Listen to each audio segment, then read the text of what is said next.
제가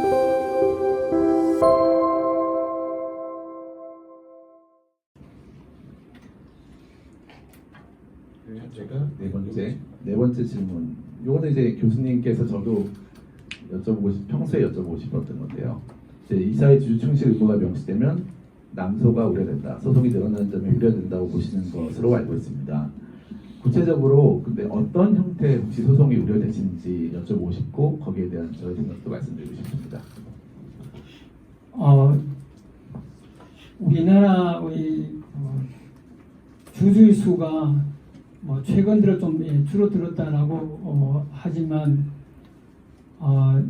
제가 알고 있는 통계를 따르게 되면 약 한 1,400만 명 정도가 주주라고 합니다. 최근 들어서 삼성전자의 주가가 떨어지는 바람에 주주 수가 삼성전자도 많이 줄어들었다라고 하지만 한때 삼성전자의 주주 수가 500만 명이 넘어가게 됐는데요.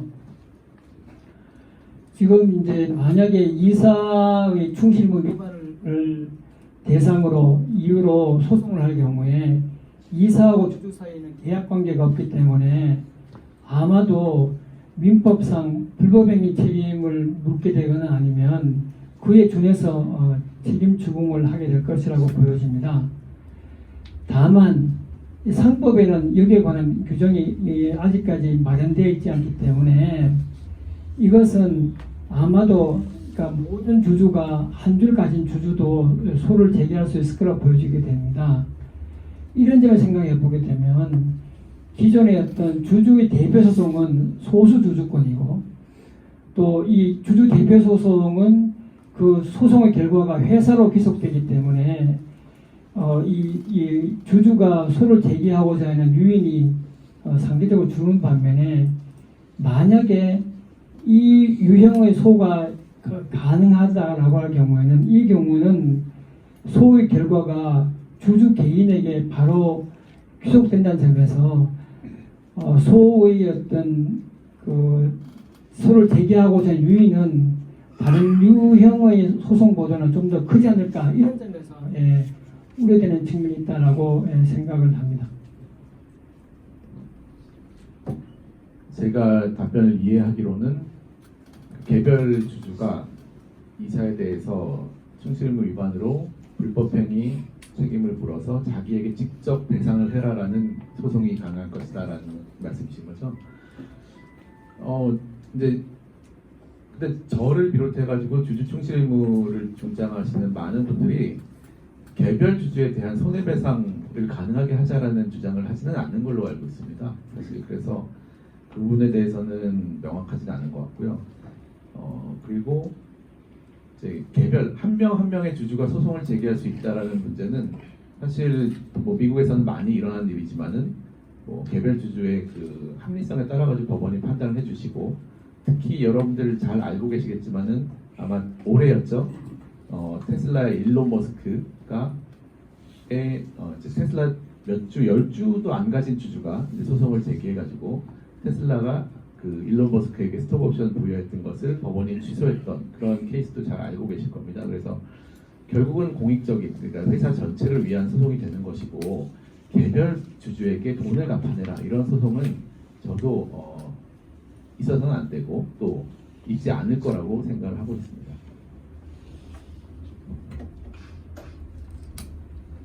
네 번째 질문이 사실 굉장히 내용이 비슷해가지고 네. 그럼에도 불구하고 그냥 네. 이제 지금 네 번째 질문은 방금 말씀을 나누는 과정에서 해결된 것 같습니다. 다섯 번째 보게 되면 이제 하시죠. 네, 다섯 번째를 제가 먼저 이야기를 꺼내게 됐는데 1984년도에 미국에서 벤 골컴이라고 하는 사건이 있었는데요. 이 판결이 굉장히 유명합니다. 회사법칙에도 나오는 판결인데 보통 이제 이사가 주의 의무를 다했느냐에 관해 가지고 웬만하면 경영 판단의 원칙에 의해 가지고 문제가 없다라고 이제 보아왔는데 이 판결에서는 이사가 병영 판단의 원칙에 의한 보호를 받지 못한다라고 해서 굉장히 어떤 센세이션을 불러일으킨 판결입니다. 그 이후에 어떤 문제가 생기냐게 되면 미국의 경우에는 이사의 책임을 우려해서 유능한 자가 이사가 되려고 하는 유인이 현저하게 떨어지게 됐습니다. 그러다 보니까 미국에서 유능한 자를 이사로 영입하기 위해서 고안해낸 것이 이른바 이사의 책임을 감면해주는 보험제도가 확산이 되게 되고, 얼마 지나지 않아서 이 제도가 델라웨어주의 회사법 존에 편입이 되게 되어 있습니다. 더 나아가서 나중에는 이사의 책임 감면 제도가 델라웨어주 회사법 존에 들어오게 되는 이런 과정을 겪게 되는데요. 저는 이사의 책임을 확대하는 것이 필요하다면 할 수 있다고 보여지지만, 합리적인 범위가 아니라면 유능한 이사의 영입을 방해하는 측면이 있지 않을까, 그런 점에서 우려되는 부분이 있습니다. 아직도 우리의 기업은 해야 할 일이 많고 나아갈 길이 긴데, 이러한 이사가 되고자 하는 유인을 줄이는 것이 이번 충실의무 확대론의 어떤 걱정스러운 부분 중에 하나인데, 거기에 대해서 어떻게 생각을 하시는지 여쭤보고 싶습니다.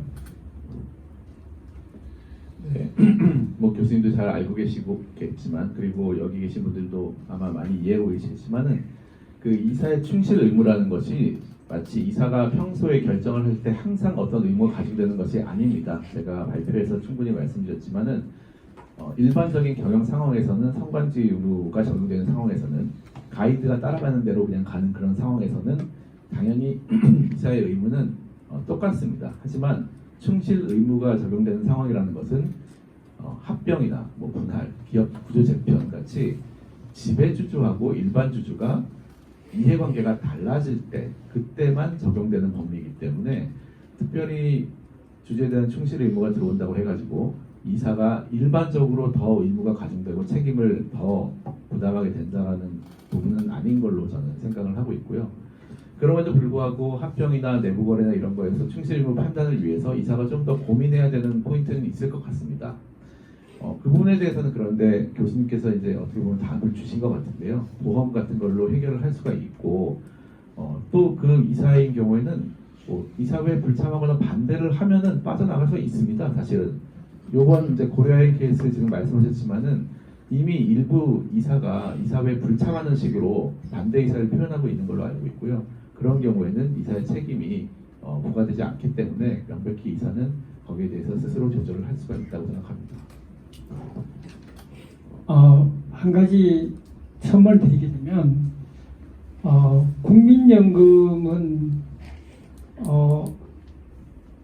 국민연금이 투자하는 기업의 주주총회 안건이 올라오는 경우에 이사의 재선임 관련해서 이사가 이사회에 75% 이상을 출석하지 않는 경우에는 원칙적으로 재선임에 반대하는 표를 던지게 되어 있습니다. 이제 지금 천 변호사님 말씀을 하시는 것처럼 뭐 이사의 이사회의 어떤 불참도 하나의 대안이지 않느냐 뭐 이런 말씀을 하시는데, 뭐 그 정도 이해가 되지만 약간의 어떤 딜레마적인 상황에 놓을 수 있다는 점도 첨언을 하겠습니다. 제가 한 가지 이제 우려되는 점은 보면, 결국은 이제 1990년대에 미국에서 학계를 뒤집은 여러 가지 논의 중에 가장 두드러진 것이, 미국 시장이 유럽 시장, 당시에 특히 독일과 같은 유럽 시장에 비해서 경쟁력이 떨어진 이유에 관해 가지고 경영학자들하고 법학자들이 다각도적으로 분석을 시도했습니다. 그래서 시도한 결과 미국 시장이 유럽 시장에 비해서 1등한 이유는 뭐냐? 여러분들의 논의 결과는 미국은 독일에 비해서 유럽에 이제 딱 꼬집어 말씀드린 독일인데요.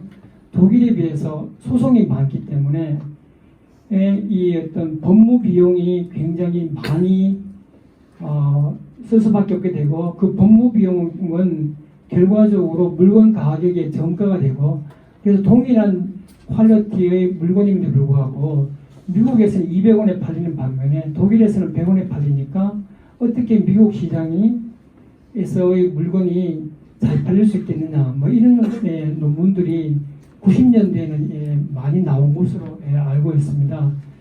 제가 걱정되는 점은 이사의 충실 의무를 확대해서 뭐 여러 가지 측면에서 그 이상적인 모델로 가면 좋겠지만 한편 이 충실 의무 확대가 가지고 올 수 있는 후폭풍 어떤 다른 제조업이라든가 연관된 산업의 쇠퇴 이런 것들을 함께 걱정을 하게 되면 좀 우려스러운 부분이 있지 않을까 이런 점을 한번 좀 말씀드리고 싶습니다. 간단하게 답변 드리고 다음 질문 넘어가겠습니다. 90년대 저도 이제 그런 논의가 있었다는 건 잘 모르고 있었는데 사실 근데 결과적으로는 미국의 회사들이 사실 경쟁력을 갖추게 되었고 미국의 회사들이 사실은 유럽을 사실상은 지배하고 있는 지금 상황이어서 오히려 뭐 남소라고 표현할 수는 있겠지만 많은 그런 어떤 회사의 방향에 대한 논의가 미국 회사의 경쟁력을 갖추게 된 그런 동기가 되지 않았나 하는 생각도 듭니다. 그리고 저 다섯 번째 그럼 질문을 드리겠습니다. 네, 다섯 번째 질문 뭐 이미 좀 해결된 것 같아서 여섯 번째로 넘어가겠습니다. 시간도 좀 그렇고 그 이제 일반 주주하고 지배주주 간 이해 상충 부분이 결국은 충실 의무를 입법을 해야 되는 이제 핵심 부분이고 그것이 가장 우리나라의 지금 코리아 디스카운트의 중요한 원인이라고 저희가 이제 보면서 이 논의가 시작된 걸로 알고 있는데요. 대표적으로 이제 지배주주하고 일반 주주 간 이해 충돌 사안이었던 특히 최근에 두산 밥캣과 두산 로보틱스 합병과 같은 사안이 있었습니다. 이 합병 물론 지금은 철회되긴 했습니다. 이 부분은. 그런데 이 합병 같은 사안은 문제가 있다고 보셨는지 혹시 문제가 있다면은 어떻게 해결해야 한다고 생각하시는지 여쭤보고 싶습니다. 그 여섯 번째 질문에 보면 뭐 두산 밥캣하고 두산 로보틱스 합병은 일반적으로 상장 회사가 비상장 회사화 되는 경우를 이제 폐쇄화 거래라고 하는데 이 경우가 가장 어떤 주주의 이익 침해가 가장 심각한 경우라고 인정이 되고 있는데요.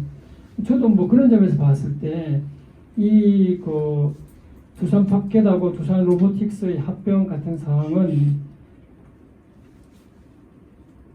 제대로 합병이 되면 안 된다라고 제 생각이었고요.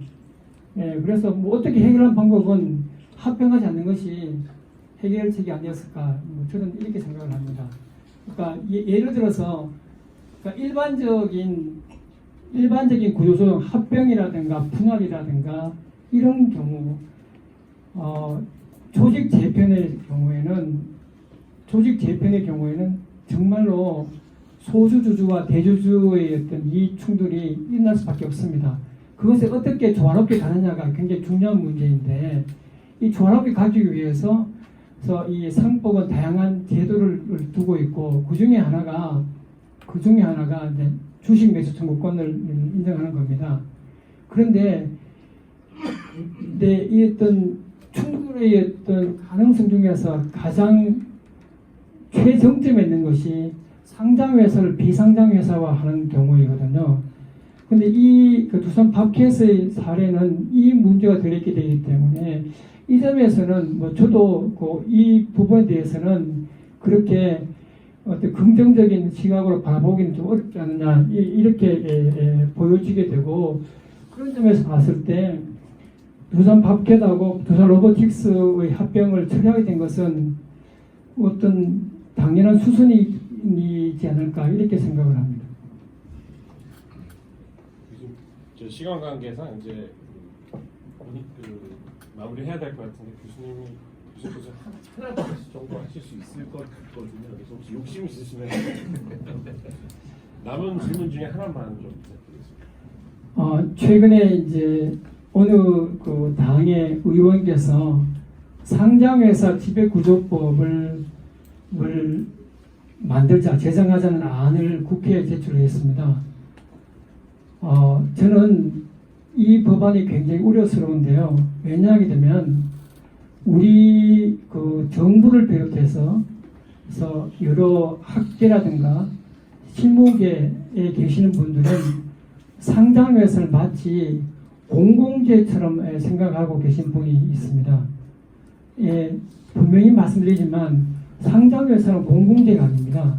상장이라고 하는 것 자체가 규제를 많이 받는다는 그런 부분이 있지만 상장회사 이걸 공공재로 봐서 여기권에서 굉장히 지배구조를 옥죄는 것은 문제가 있다고 생각하는데 제가 꼭 한 가지 말씀드리고자 하는 것은 뭐냐면 상장회사에 대한 규제가 심해지면 심해질수록 중소기업들이 상장을 하고자 하는 유인이 줄 수밖에 없습니다.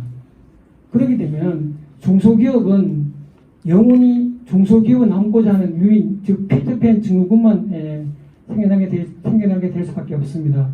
그런 점에서 봤을 때 상장회사의 규모라든가 상장회사의 가지고 있는 특성 같은 것을 전혀 고려하지 않고 상장회사는 무조건 규제의 대상이라고 해서 지배구조를 특정한 쪽으로 몰고 나가는 것은 좀 문제가 있지 않을까 이렇게 생각을 합니다. 어떻게 생각하십니까?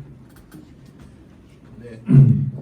저는 상장회사라는 말을 없애야 된다고 생각하는 사람입니다. 공개회사로 바꿔야 된다고 생각합니다.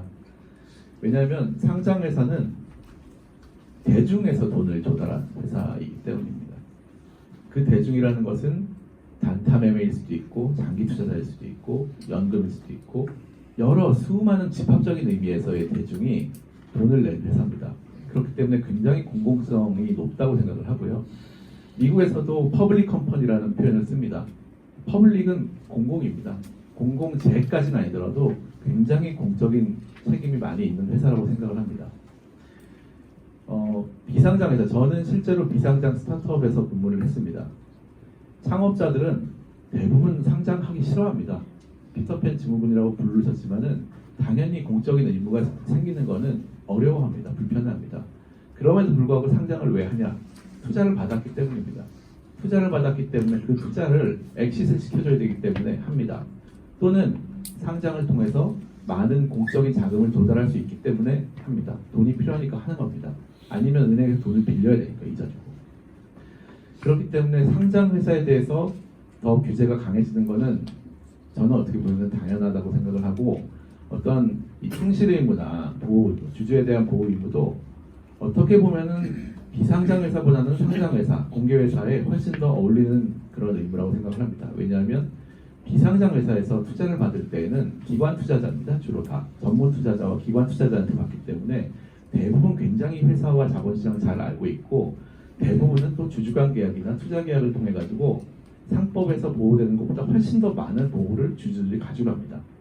그렇기 때문에 근데 우리나라의 현실은 굉장히 이상합니다. 그런 굉장히 계약으로 많은 의무를 부담하고 있었던 창업자들이나 이사들이 상장만 하게 되면은 오히려 그 의무가 싹 다 없어집니다. 오히려 더 보호돼야 될 주주들은 많아졌는데 의무는 더 없어진 이 현상 때문에라도 상장회사의 규제는 더 강화되어야 된다고 생각합니다.